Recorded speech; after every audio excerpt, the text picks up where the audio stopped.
అయితే అనూహ్యంగా ఈ సంవత్సరం వేరే దేశాల్లో డిమాండ్ తగ్గడం మన రైతులకు చాలా నష్టపోయే పరిస్థితి వచ్చింది. ఆ విషయమే మంత్రి గారికి చెప్పాను. ఎట్టి పరిస్థితుల్లో రైతులను ఆదుకునే బాధ్యత మన మీద ఉంది. రైతులను ఆదుకోవాల్సిన అవసరం ఉంది. ఏదైతే ఏ విధంగా ఆదుకోవాలనో వారికి అంతా కూడా సజెషన్స్ ఇచ్చాం. మామూలుగా అయితే ఎంఐఎస్ కింద మార్కెట్ ఇంటర్వెన్షన్ స్కీమ్ కింద 25% ఇంటర్వ్యూన్ అవుతారు. అది కూడా రేట్ ఎస్టాబ్లిష్ చేయడంలో ఐసీఏఆర్ ఏదైతే ఉందో ఆ వ్యవస్థ ఎస్టాబ్లిష్ చేశారు.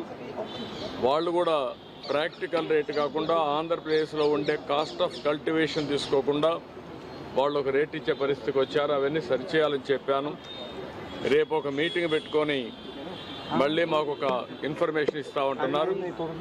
రైతులను ఆదుకోవాలి. 25% సీలింగ్ తీసేసి అవసరమైతే వాళ్ళ యొక్క వ్యవస్థలో గ్రూప్ ఆఫ్ మినిస్టర్స్ ఉన్నారు, కమిటీ ఆఫ్ మినిస్టర్స్ ఉన్నారు.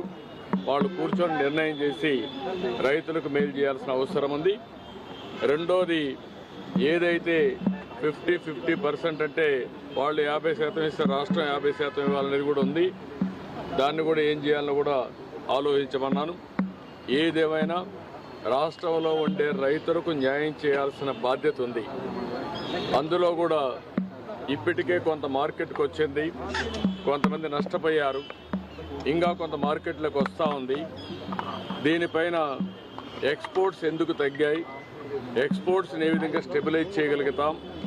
రేపు ఇక్కడుండే కామర్స్ డిపార్ట్మెంట్ని అదే మరి అగ్రికల్చర్ డిపార్ట్మెంట్ మినిస్ట్రీస్ అన్ని కూర్చొని మాట్లాడి ఈ యొక్క ఎక్స్పోర్ట్స్ను కూడా ఎట్లా ప్రమోట్ చేయాలని కూడా వర్కౌట్ చేస్తామని చెప్పి హామీ ఇచ్చారు.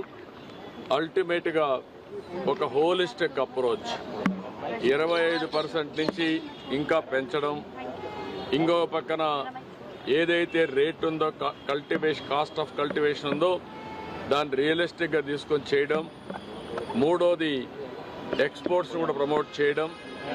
వీలైతే రాష్ట్ర ప్రభుత్వానికి ఇబ్బందులు ఉన్నాయి, తప్పదనుకున్నప్పుడు ఏం చేయాలో మేము కూడా వర్కౌట్ చేస్తాం. కానీ రైతులను ఆదుకోవడం అతి ముఖ్యమైన ఉద్దేశం. అది చేయాల్సిన కోరాను. రేపే మినిస్టర్ గారు వస్తానే ఫస్ట్ మీటింగ్ పెట్టుకొని అన్ని విధాలు ఆదుకోవడానికి ముందుకు వస్తామని చెప్పి కూడా హామీ ఇచ్చారు. ఎల్లుండి నేను కూడా ట్రేడర్స్తో అదే మరిగా మార్కెట్ కమిటీ వ్యవస్థ అందరితో మాట్లాడి దీనికి కారణాలు ఏంటి, ఏ విధంగా స్టెబిలైజ్ చేయాలి, ఏ విధంగా రైతులను ఆదుకోవాలని ఆదుకోవడం కోసం అన్ని ప్రయత్నాలు చేస్తున్నాం.